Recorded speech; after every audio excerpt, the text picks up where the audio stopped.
Hello and welcome to another edition of Taekwondo Life Magazine Live. My name is Marc Zirogiannis. I'm your host. I'm a third Dan black belt and I'm the editor-in-chief of Taekwondo Life Magazine. Taekwondo Life Magazine is a member of the Believe Sports Network. Believe is the #1 sports and podcast network for professionals. Do you believe? Today, I am very excited. On our program, we are going to be talking about this book, Becoming Bulletproof by Evie Pomporos. This book is essential reading. There's once in a while in our lives that we come across books that have various salient features, things that are important to us. This book is important on so many levels. It's important for us as Taekwondo practitioners. It's important for us as citizens. It's important for us as Taekwondo students and instructors. I really liked this book. I became engaged in it. I have a copy from the library, and I need to purchase this book, invest in this book, because this is a book I will need to refer to time and time again, and I would encourage you to do the same and pick this book up. I'm going to talk a little bit about this book. I couldn't possibly tell you everything about this book, but I do want to talk a little bit about the book, its important features, and some things that were really meaningful to me. But before we do that, I want to go to a word from our sponsor, BetOnline. BetOnline is the fastest and easiest way to bet on all your sports action. BetOnline has you covered for all the news, the scores, and the odds. It's the best way to place your bets, and it's free to sign up. I want you to head over to betonline.ag to use your mobile device to sign up today and receive your 50% welcome bonus on your first deposit. That's BetOnline, your online sportsbook experts. And I'm going to my phone because I thought I was looking on BetOnline, and there were two things that were really interesting. One is a bet on who will remarry first, Bill Gates or Jeff Bezos. And the other is the odds for NFL's first coach to be fired, Mike McCarthy, Vic Fangio, Matt Nagy, John Gruden, Mike Zimmer. So in addition to the standard fare of things that you can bet on, you can bet on all that other kind of crazy stuff. And this show today is presented by BetOnline.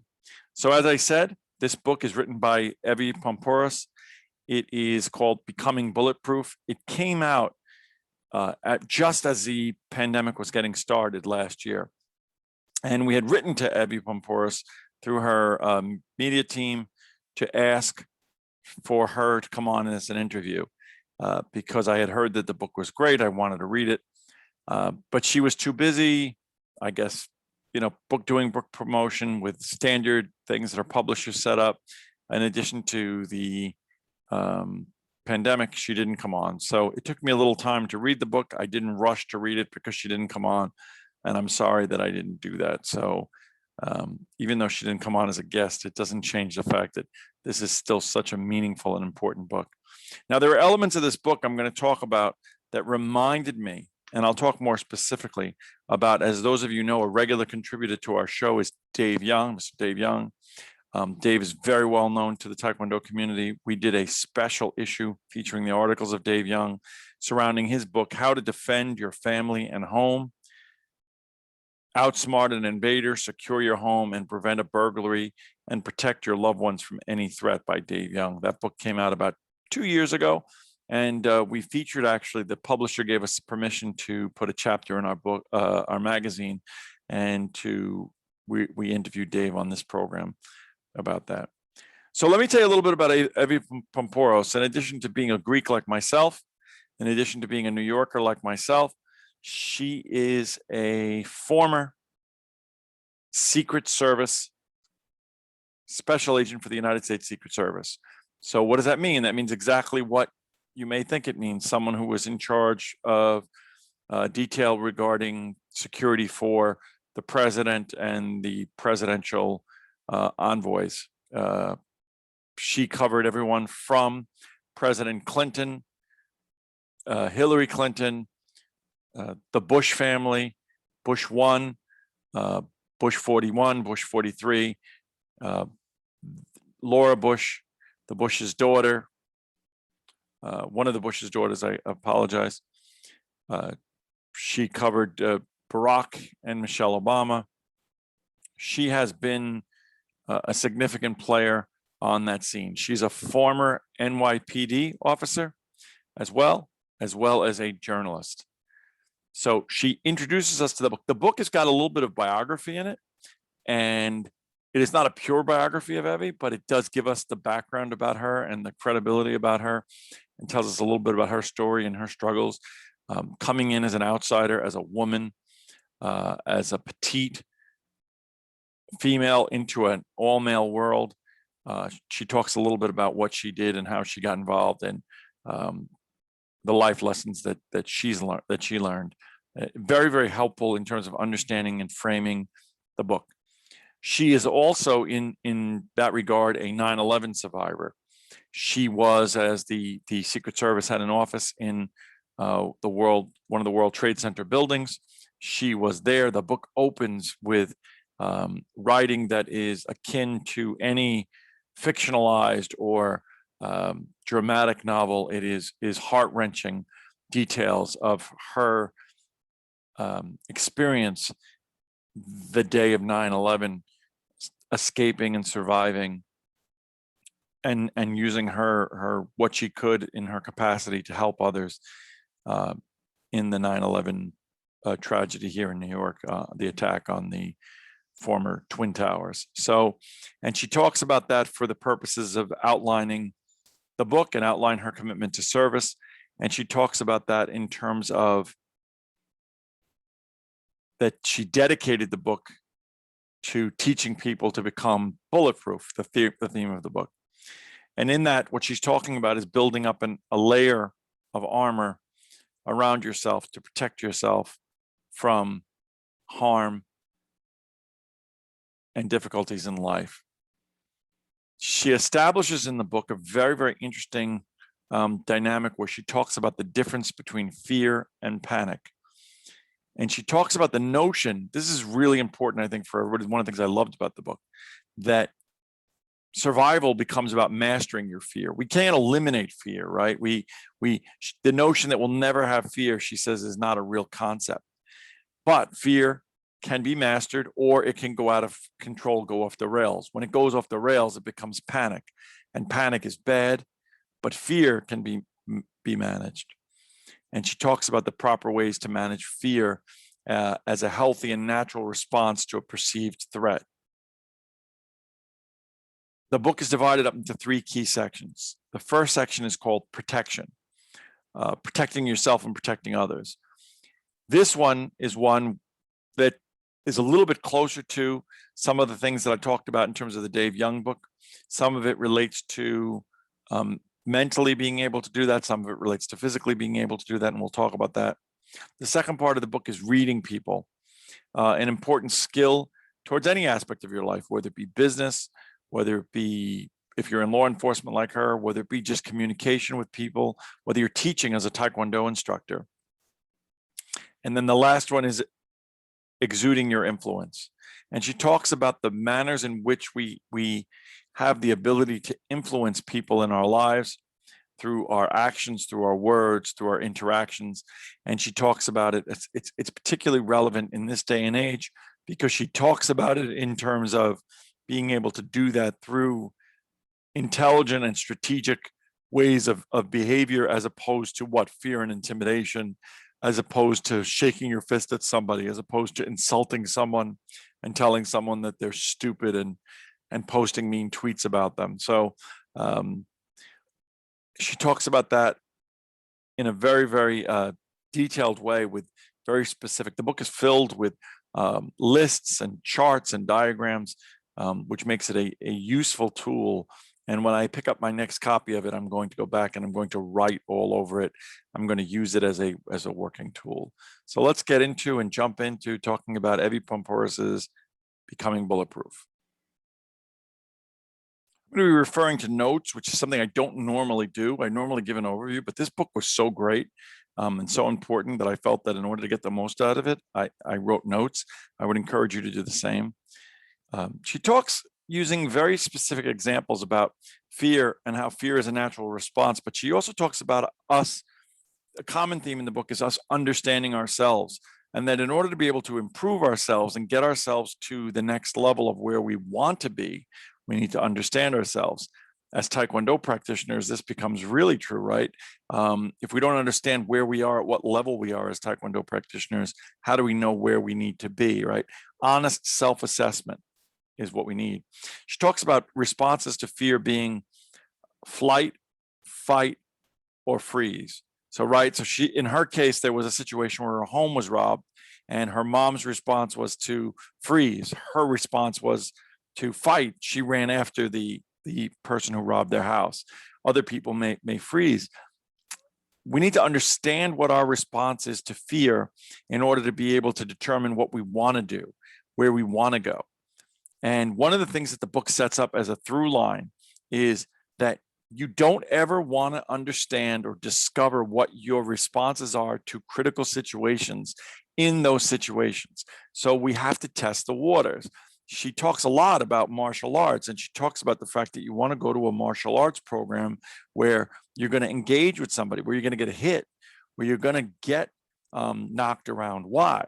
Because I don't want to find out on the street for the first time that I don't like to take a punch, or that I don't know what my reaction is going to be to taking a punch.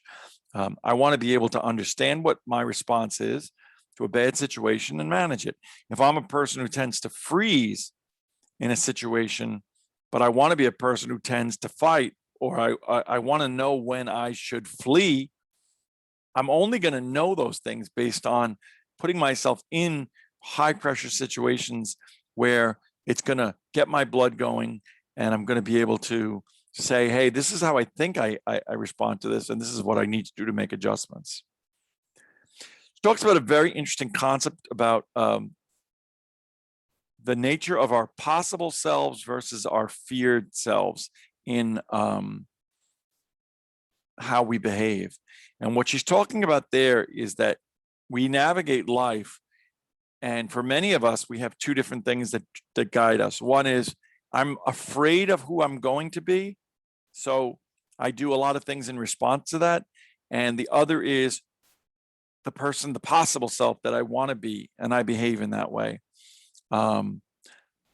I see a lot of this in terms of people with their parents, right? If people have a bad relationship with their parents, they do everything they can sometimes to be the opposite of the way that their parents behave. Why? Because that's the feared self response, right? I don't want to be those people.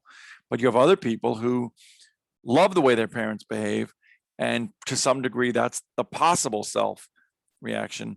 And that even if we're not conscious of it, that we gear ourselves to, many times our behavior is dictated by those responses. So again, I think one of the things that she's talking about here is that we need to understand about ourselves what it is that motivates us, what makes us tick, and be able to understand where we want to go and chart out that goal and respond to it. She talks a lot about building up and using strength and building our mental armor. Our mental armor is basically understanding what is our reaction, those flight or fight reactions, understanding what it is that stress does to us, understanding where we want to go, and then creating mechanisms. We talk a little bit later about mentors, through ourselves, through our mentors, to be able to get to where we need to go in terms of building up and protecting ourselves.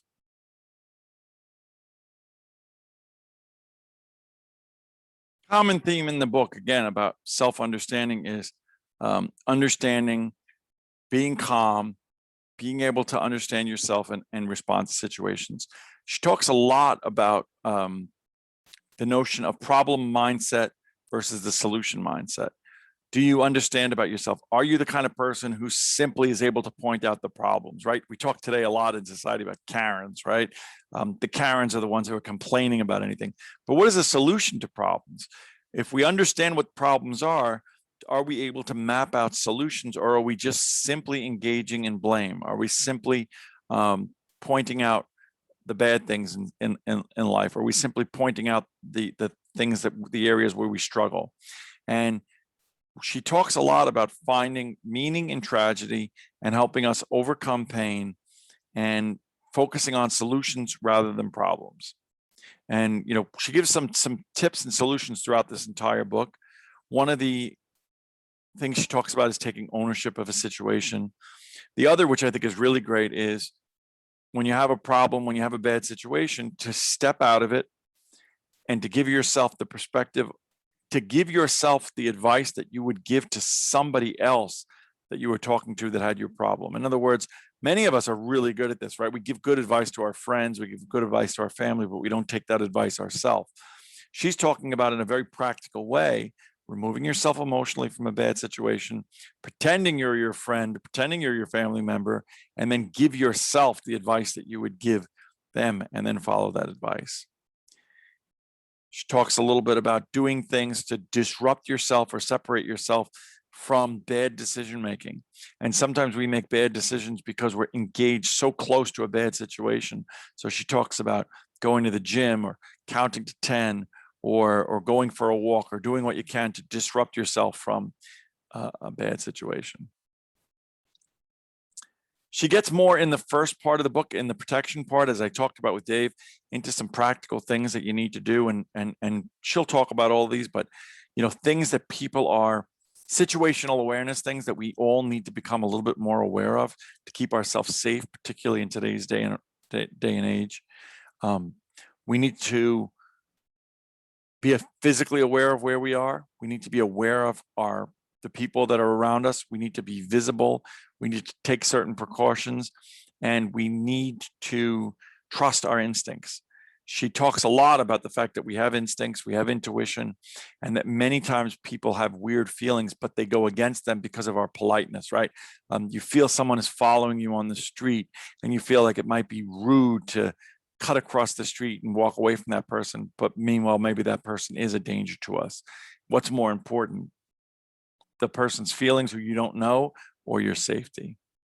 She talks about personal safety with kids and talking with kids and being open. And there's a section in the book where she talks about talking to your kids about serious topics, but also having plans with kids.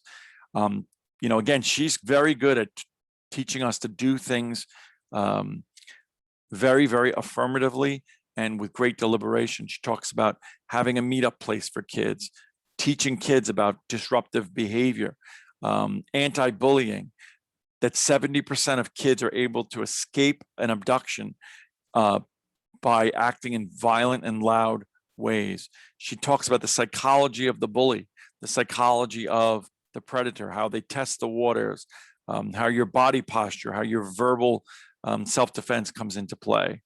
But then she talks more practically about things. Remember to lock your door. Don't park in a dark space. When you have kids, put those kids in quickly and be aware of what's going on. So she talks about something that's very common today. We're also self-absorbed, absorbed in our phone, not aware of our surroundings. She goes as far as to pick the tables that she sits in a restaurant strategically so that she can see what's going on, picking the seats in a movie theater, trusting your instincts, those things, all things that you can do to protect yourself and protect your family, that you should be aware of the exits when you go to a place, that you should be aware of the points of ingress and egress, that you should be aware of who else is sitting in the restaurants. And I think we have a little bit of a balance here, right? Because we're taught not to judge. We shouldn't judge people. We shouldn't cast judgment. We should be open-minded, and that's true. But by the same token, there are certain things that aren't right and that give us a sense of danger, and we should trust ourselves in that regard. And hopefully we never need these things, but these things become our fallback. She goes on to the next level of this, beyond situational awareness, is that the last resort is to fight. But if you need to fight, you should know how to fight. That predators will be weak, and that predators generally don't want someone who's going to fight back, the same as bullies, that we need to make the eye contact, that we need to show awareness, and that we need to be ready to be aggressive. She gives very definite times and places in this book that crime can happen or that we're most likely to be victims, which talks about the fact that females more likely than males, that between 6 p.m. and 6 a.m., you're most likely to be a victim of a violent crime, that your assailant is most likely to be someone under the age of 25, that your lifestyle may impact. If you're somebody who tends to get drunk and walks the street drunk or on drugs, that you're setting yourself up to be victimized. And she says something that is extremely important to us. And I'm going to see if I can find that part in the book. She says you should study martial arts, and you should study martial arts, a martial art where you get hit and where you learn to understand the physical realities of being against an opponent, and where your mind and your body are strong. It's so incredibly important. And I thought that it was extremely, the most important piece, here it is, the most, page 112, the most important piece of advice I can give you is to sign up for a martial arts or a boxing class, a place where you can not only hit someone, but where you can get hit back. That's a huge difference between shadow boxing and boxing for real. Yes, you want to learn how to defend yourself, but you also want to know how you will react in an attack scenario. You want to know what you're capable of, and more importantly, you want to know what your limitations are. I think that's great in the martial arts school where I train, where I study, where I teach. It is something that we get involved in. We teach desensitization. I've worked with Dave Young with some of his police training. It's something that he works on. Desensitization. What is desensitization? Desensitization is exactly that. I can teach you to be the best kicker, the best puncher, the best anything in the world. But what happens when you get hit? If you're never able to take that hit, if you're never aware of what you're going to react, then the first time you get hit, you may freeze up. You may use one of those F3 responses, right? You may want to flee. You may want to freeze. You need to understand that about yourself. Evie goes on to talk about bulletproofing your home, which again is very much like the Dave Young. There's a lot of overlap here. Making sure your home is well lit, making sure your doors have good locks on it, making sure you're aware that predators can go through your trash, making sure you know who your neighbors are, making sure that you get a dog if you feel like that's an appropriate thing to do. That you make sure that on your social media, something that people rarely think enough about, you're sending signals to the world, you're telling the world exactly where you're going to be and what you're going to be doing. And as a result, are you sending them signals? I'm going to be away for a week, and the key's under the rock, and have your way with my stuff. And she talks more seriously as a woman who's seen so much, and who went through 9/11, about having an emergency go bag, a bag that has a little cash in it, that has a flashlight in it, that has documents that you may need in it, has a change of clothing in case we ever end up in a situation where the world gets crazy. And, you know, post 9/11, by the time she wrote this book, maybe people would think that wasn't so necessary, but we just came out of a major crisis.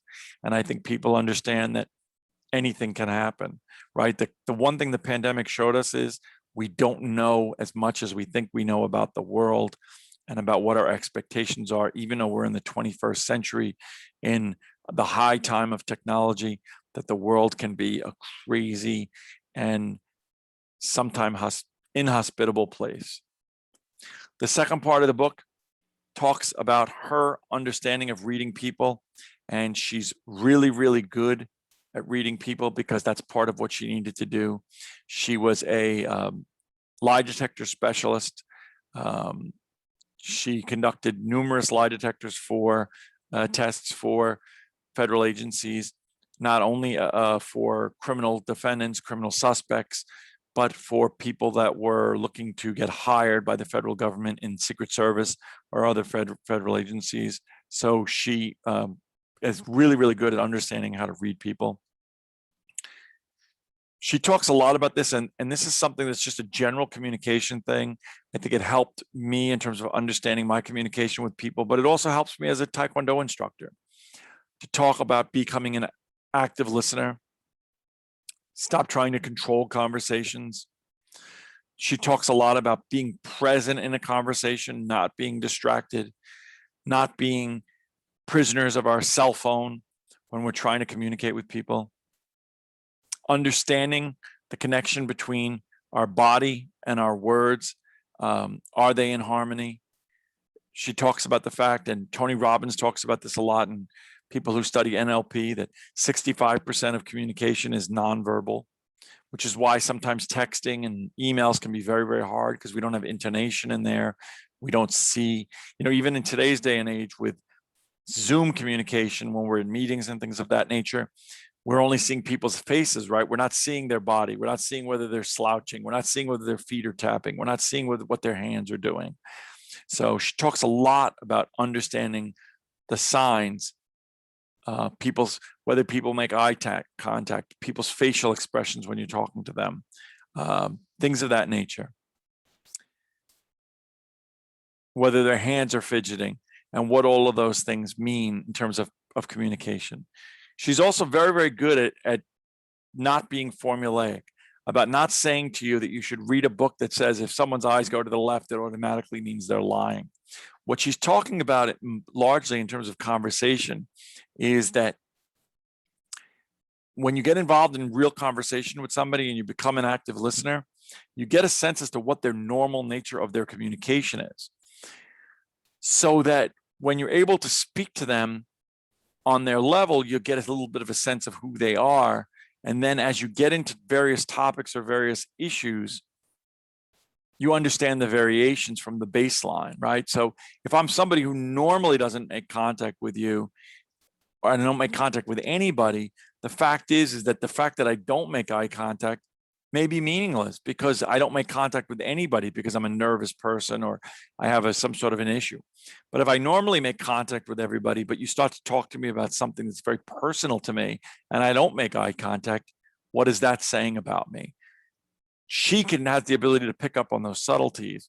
And that's one of the things she talks about in the book. And I think that the book is great for helping us to understand how to read people better. I feel not necessarily that I can read people better now, but that I understand what to look for to start actively trying to read people better. And that I understand the tools that I need to work on in order to be able to experience this with people. And she really lays it out beautifully in the book. She talks about, in terms of really, really helpful for anybody reading the book, the best ways to present yourself, to remember that first impressions come only once, that we always need to remember who is our target audience and what is the message that we're trying to convey, that we also need to watch our own body language when we speak to people and our own eye contact. What message are we sending to people? Are we trying to, are we open? Are we closed in our conversation? Are we hostile? Are we defensive in our conversation? Are we fidgeting? Do we seem distracted? You know, what message is that sending? Whether you're in a job interview, whether you're teaching a class, whether you're trying to go on a date, any of those things, are we aware? How many of us are truly aware of what our body language and our eye contact and all of those things are saying about who we are and how important we are? She talks about paralinguistics, which is essentially a study of all this nonverbal communications. It's not about what we say, but how we say it. Are you a fast talker? And are you a fast talker? Again, you need to understand the context. Are you a fast talker because you're a New Yorker? Or are you a fast talker because you're now nervous and you're trying to get some point across that you're trying to? Now, she's saying that if you're talking to an audience of people that you don't know, you want to slow down your speech a little bit. It's more powerful. What are the words that we're using? What's the context that we're using? Do we have a lot of ums and ahs that make us seem like we don't know what we're talking about? Are we speaking up properly? Are we speaking audibly? Are we mumbling? And she talks a lot about this one theme, which is really wonderful, and that's preparation. She is a big proponent of preparation, right? So if I'm going to teach a class, if I'm going to give a presentation, if I'm going to do a job interview, if I'm going to do anything, clearly I'm going to have more confidence in my speech. I'm going to have more confidence in my communication. I'm going to have more confidence in what I do if I've done my homework. The amount of homework that you do before, the amount of homework that you do leading up to something will make you more confident and better at being able to deal with that. She also talks a little bit about detecting deception and lies, which again comes from her experience. It's an important part of the book, not necessarily so important in terms of maybe for our purposes, but I do think it's very, very interesting. I think it's interesting in terms of understanding the way that people communicate, understanding when you're speaking to people, understanding as a parent when you're speaking to your kids, when they may be less than truthful to you. She goes into some very, very specific things, and I think that is that's great. So that's section 2 of the book, reading people. There's a lot there. It's very rich. I don't think you're going to get into everything you need from reading at one time, which is why I'm suggesting buying the book. And then part 3, which is really important, which is called Influence. Part 3 of the book is, I think, an essential part of the book. While part 1 is really, really important for us as people living in our families and protection, and us as martial artists, and us as providers for our family, part 3 is equally as important because it talks about influence. And influence is essentially something that we are always trying to exude. And I don't mean that in a manipulative way, but really, what is the basis of teaching, right? Is influence. What is the basis of helping people? Influence. What is the basis of being a parent? Influence. So much of today's discord among people is that people are not really trying to influence each other in a healthy way. They're trying to bully, intimidate, insult each other. And what happens? They get nowhere, which is why, if you look at politics today, right, the left is the left, the right is the right, and there's no one in between. She really understands the basics of communication. She understands that in order to really influence somebody, and she's not talking about changing somebody, right? We're not changing somebody at their core. Maybe a series of influence will lead to a change. She's simply talking about influencing someone to see your point of view, or to accomplish something, or to do something that you need them to do. She's talking about building rapport. Building rapport as the #1 way in which we can influence people. Now, one of the things I loved about the book is that I think she's very genuine and she's very real, is that she had the opportunity to work with President Clinton. And again, I'm going back to the book. She talks about the example of how to influence people. And she talks about President Clinton and making people feel special. The style of personalized one-to-one communication. That's in chapter 17, starting on pages 215. Okay. And she talks about listening with interest, undivided attention, and remembering people's names in conversation. And she talks a little bit about how President Clinton was the master of this. Now, why is that so personal to me? It's so personal to me because in my work, I had the opportunity to be among a very small group of people that met President Clinton for a luncheon after he was president of the United States. And there was a luncheon, and he gave a speech, and a lot of it had to do with talking about his presidency and national security issues and some items. But most significant as it relates to this is that for me, I was a Reagan Republican. I worked for Senator John McCain. I had respect for President Clinton, but I wasn't someone who was a sycophant, let's say, of President Clinton. I wasn't obsessed. I always have respect for the institution. I was happy to meet him, but I wasn't someone who was so enamored with him that I was hypnotized. But at the end of our meeting, President Clinton stood at the door to say goodbye to the people who had come. There weren't that many. There was probably less than 100, maybe 50 people. And when I got up to President Clinton, he took my hand with both of his hands and he looked me in the eye. He had asked my name and he said to me, "Mark, it was so nice to meet you. I'm really glad that you came here today." And he held my hand for a second. And I will tell you that it was magical. And when I say that, no one was more surprised than me. He had a gift, the gift of making me feel that even if he wasn't sincere, even if he wasn't so glad to see me, even if he would never remember my name 5 minutes from then, he had the gift of making me feel that wasn't the case in that moment. That is what she's talking about. That is rapport. He understood that. I've been around many famous people. I've been in that situation with other famous people. I did it with Rudy Giuliani. I was with Governor Pataki. I was with Bernard Kerik. All guys, many guys of which I respected. Probably people that I was more in line with some of those people than I was with President Clinton. But President Clinton managed to do something and build that rapport that I could understand how he could influence people. She talks a lot about respect, and that respect is something that many people, this is true in the martial arts world, many people demand respect, but you need to command respect. So you need to say that your behavior is consistent with your words. You need to behave in a dignified way, right? We say that all the time. If I'm going to be the 400-pound martial arts instructor who never lifts his foot above a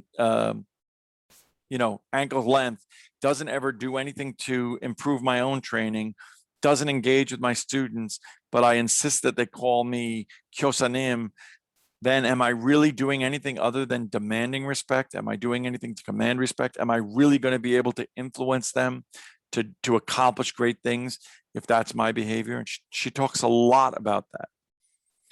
She talks a lot about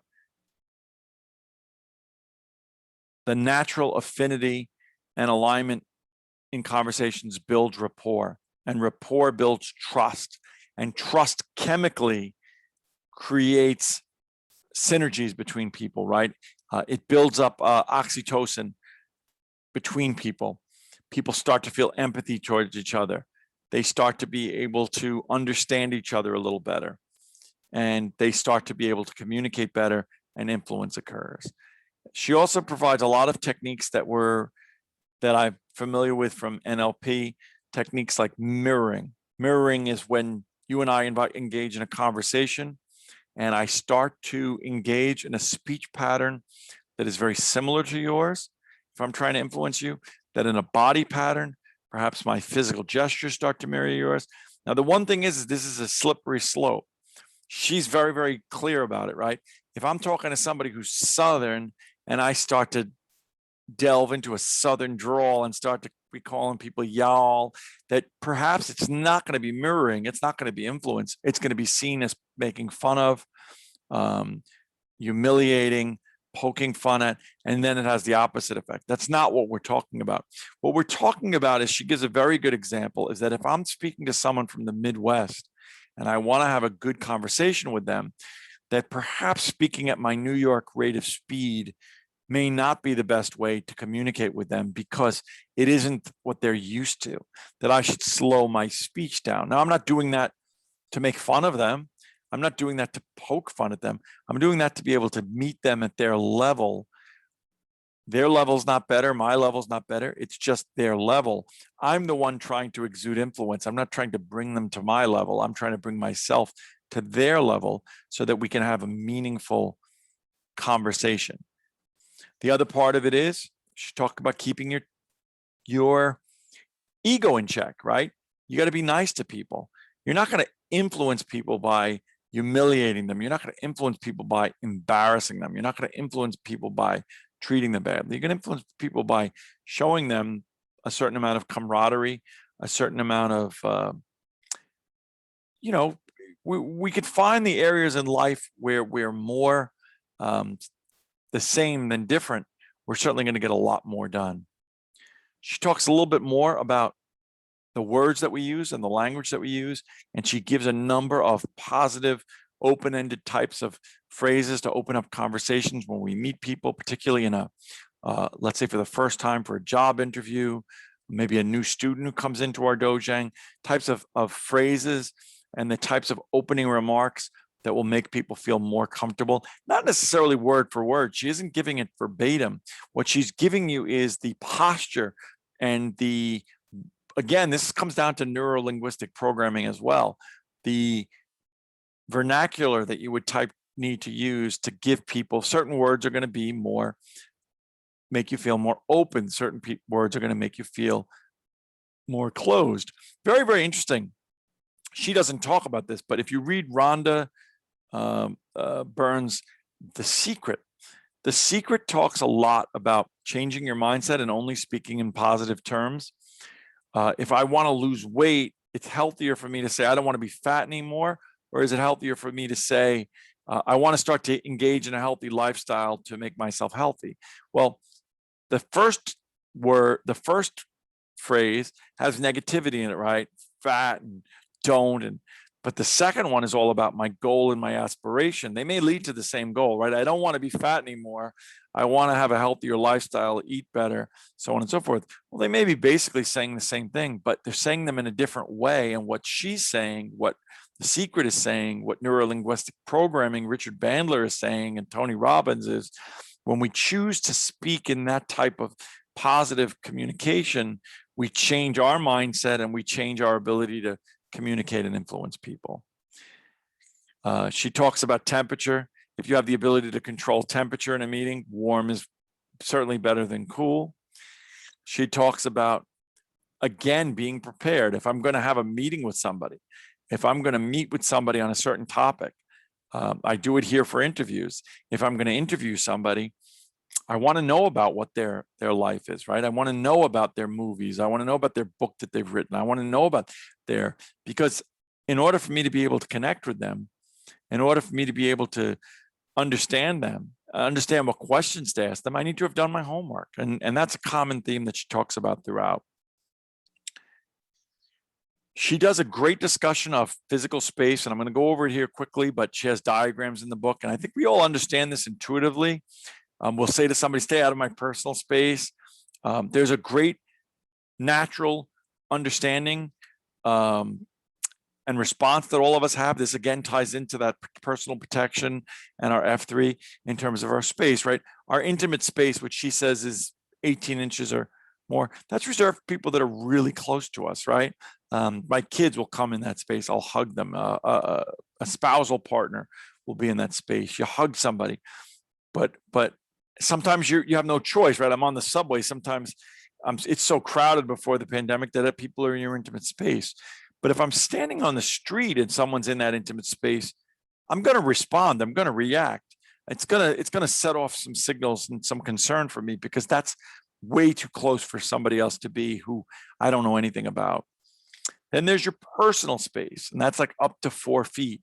It's people that you're hanging around with, people maybe you go to dinner with, your close friends, somebody you sit on the couch with. But again, that personal space, it's not for strangers. It's not for, again, I live in a highly urban area. So pre-pandemic, these numbers may need to be adjusted when you're out in public, and you need to understand that. But you need to be more alert when people are in that space, right? Because they're physically able to do more harm to you. Social space, a little bit further, and then obviously public space, which is for speeches and things. And what she talks about is that as you're getting closer to people and you're trying to exert influence, that you shouldn't start out in the personal space. You should start out, or the intimate space. You should start out more in the social space. And then as you use your techniques of influence, and as people feel more comfortable, you'll naturally gravitate towards their closer space, right? I might use this example, which she doesn't use, but if I was at a party and I was looking to pick up or become more acquainted with a young lady, I might start out far. And then as we got to know each other, I might move to a closer space. And then if she and I decided that we had a real connection and that connection went further, we may move further into a more intimate space of hand holding or something of that nature. But you see how it doesn't start out that way, right? I'd be a predator if I met someone at a party and then immediately went in and grabbed their hand or put my arms around them or something of that nature. As she winds down the book, she talks a little bit about mentoring. She talks about the fact that it's a false notion that you have to have one mentor. I was a little bit resistant at first when I read it, because I thought she was, sort of denigrating the idea of one mentor, but I kind of came to understand that's not what she's saying. What she's saying is that there's two things. You don't need one mentor to succeed. That we need to be able to look at the world and choose everybody as a mentor, even the people that we consider to be antithetical to the things that we like. Again, that's back to that notion. Everything in this book sort of ties up our feared self versus our possible self. So the people can mentor you. When you look at somebody, if I look at a martial arts instructor that I think is a terrible martial arts instructor, that person could still be a mentor to me, because I'm going to look at that person and go, I see all of those things that person does that don't work, and I don't want to incorporate those into my toolbox. She also talks about the fact that we have the benefit in today's day of age, especially, of not necessarily having to have direct access for somebody to be a mentor. In other words, there could be somebody from afar that I see on TV, that I see on the internet, that I want to read about. Evie Poumpouras could be a mentor to me, and I've never met her, I've never spoken to her, but through this book, she could mentor me. And she talks about that. And I think that's a great thing because it opens us all up to saying we need as much knowledge and as much information as possible. Read as much, interact as much. She reminds us of the benefit of solitude. We all need a certain amount of time for meditation, for solitude, for being able to self-reflect, to self-edit.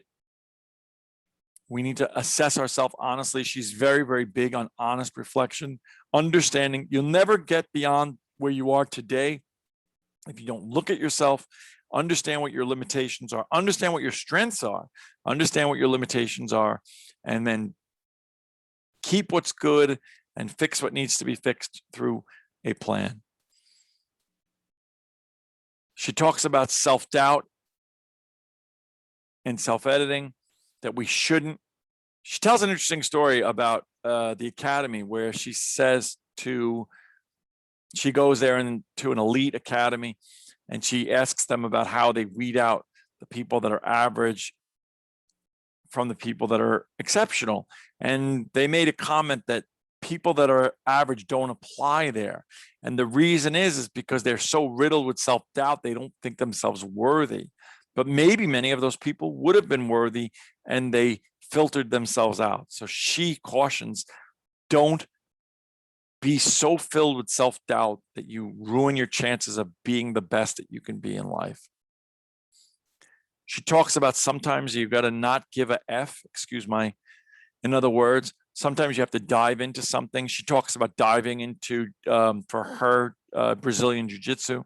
You got to dive in without caring about whether you're embarrassed, whether or not you're going to make a fool of yourself, whether or not you're not going to look pretty or look handsome.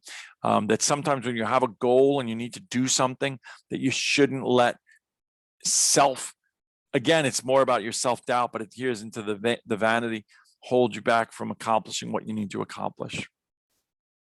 And then she talks about something which I think is great, which is incorporating bulletproof influences into your life to make yourself better. What does that mean? It's motivational. It's watching movies that will get you in the right mindset, listening to feel-good songs, right? When we train, we put on training music. She listens to watches certain movies, coming up with a workout routine, challenging ourselves through extreme sports, doing things that are practical and fun, but that are bulletproof influences to take us to a mindset and a headspace that is tied into our own success. She finishes the book a little bit by talking about your overall character. She mentions Aristotle's elements of good moral character, courage, temperance, liberality, magnificence, magnanimity, ambition, patience, friendliness, truthfulness, wit, and modesty, and justice. She mentions that the Secret Service have their own code for good character: justice, duty, courage, honesty, and loyalty. And I talked about the YH Park elements for good character: respect, humility, perseverance, self-control, and honesty. And the point is that it's an outline, something that's conscious, something that's deliberate, and it's a way in which we can establish a code and hold ourselves accountable and hold others accountable to it. And that's why I love it. She talks about, as I mentioned, the traits and the personality traits of being presidential. And what she's talking about is that when we hold ourselves to a high standard, when we hold our behavior to a high standard, that we behave better and we make other people around us better. I loved, this was biopic for her. She used examples, but she also gave a great opportunity to look at some key figures that she worked with and really talk about them in a very glowing way using specific example. Again, we talked a little bit about Bill Clinton. She talked about his generosity. in speaking to people and in inviting people. She talked about the strength of Hillary Clinton at the time that she was first lady, going against what everybody said when she supported marching in the gay rights parade, and how she didn't care because she thought it was the right thing to do, and she did what she thought was right. She talked about the now deceased President 41 Bush, and how his gratitude, how he went out of his way, President of the United States, to be thoughtful of the secret agents, thankful and appreciative. She talked about how the Bush 43 was authentic and real as a person, the grace of Laura Bush, how much Michelle Obama taught her about self-worth, and about President Obama teaching her about magnanimity. The President Obama example was very interesting because there was somebody who was an outspoken opponent of President Obama, who said very bad things about him, who talked about him in a very bad light. But yet, when he ran into President Obama, he had his family with him. And it meant a lot to him to get a picture, his family to get a picture with the president.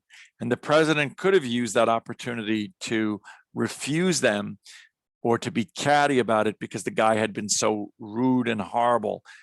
But President Obama took the high road and granted the wish and posed for a photo with the man's family, which meant so much to them. And she talked about his charm and his magnanimity. And I thought that was very interesting. In conclusion, she reminds us that, again, one of the things we talked about at the beginning, bulletproof does not mean you have to have no fear. We all have fear, but we need to learn to face it with honesty and with courage and humility. We need to dig in, find our resilience, find our inner strength, find our compassion. She reminds us that heroism is not always loud. It can be very quiet. And she reminds us of the power of self-reliance. We need to be able to rely on ourselves first, and then and then help others. She talks about the crashing airplane example, right? The crashing airplane example is that when you're on an airplane, they tell you to put your oxygen mask on first before you want to help somebody else. Why? Because if you can't breathe, how can you help somebody else? So it's not selfish to put your oxygen mask on first. It's thoughtful, it's strategic, and it's helpful to others, because once you can breathe, then you can help people. She finishes by saying that you are the hero you've been waiting for, and you are the hero that the world has been waiting for. What self-empowering, what empowering words. Evie Pomporos is really impressed me with this book. The book is becoming bulletproof. Protect yourself, read people, influence situation, live fearlessly. She is a woman of credibility. She's a woman of intellect. She's thoughtful. The book starts out every single chapter with an interesting quote, many of them from Greek philosophers. Whether or not you utilize every aspect of the book, whether or not you agree with every aspect of the book, this book is, in my opinion, essential reading for people today. It's essential reading for martial artists. It's essential reading for anyone looking to better themselves, both from the standpoint of being able to be safer, more secure, and more self-actualized. I am going to read the book again. I look forward to hearing your thoughts on the book. It is becoming bulletproof. It is available from Amazon or anywhere books can be found. As I said, I got my first copy from the library. I've recommended it to other people, and I intend to get another copy that I can mark up. This episode of Taekwondo Life Magazine has been brought to you by BetOnline. BetOnline, again, is your sportsbook experts, your online sportsbook experts. My name is Marc Zirogiannis, and I look forward to seeing you on the mat.